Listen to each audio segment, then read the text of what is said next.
A spoiled heiress running away from her family is helped by a man who's actually a reporter looking for a story in 1934's romantic comedy, It Happened One Night. You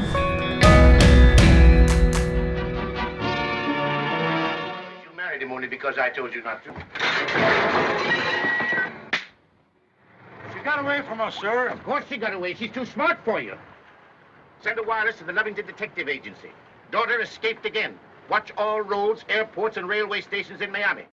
And a pig's eye, you will. Hey, listen, monkey face, when you fired me, you fired the best news hound your filthy scandal she'd ever had. Let me begin by saying that It Happened One Night is the first of 3 movies in the history of cinema to ever win the 5 major Academy Awards, which are Best Picture, Director, Actor, Actress, and Writing Screenplay. The film's release was in 1934, and the first movie after that to accomplish this feat was One Flew Over the Cuckoo's Nest in 1975 and The Silence of the Lambs in 1991.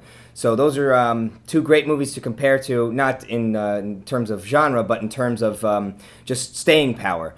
Like I said, the movie came out in 1934, and that was...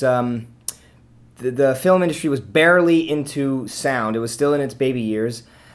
Which is extraordinarily remarkable because the romantic comedy genre was a bit new, and the structure was kind of still in its baby years. And you can tell from watching this that the structure of today's romantic comedies is still emulating this movie, but most times it doesn't quite measure at the bar, which is, this movie is pushing... It's a little over 80 years old, and it still holds true. I mean, of course, the dialogue is a bit dated, but you have to understand, times have changed. But like I said, it did win the Academy Award for Best Screenplay, and the dialogue, though it may be dated, is extremely snappy, extremely fast, and it takes a simple story and it makes it much more exciting and much more, in a way...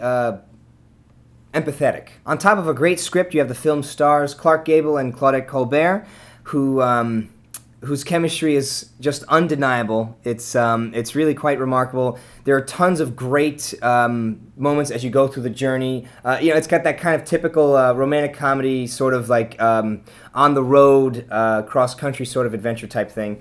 And it's just great, the different exchanges that they have with tons of different high... stock characters, including the character named Shapley. You'll know when you see it. But it's just great exchanges and great characters, and they really just play off of each other magnificently. And of course, all of that is honed together by the film's daddy, director Frank Capra, who really he's kind of pigeonholed into that sort of genre of the kind of upbeat romantic comedy sort of genre, but he really makes it honest. Before it was, I think, kind of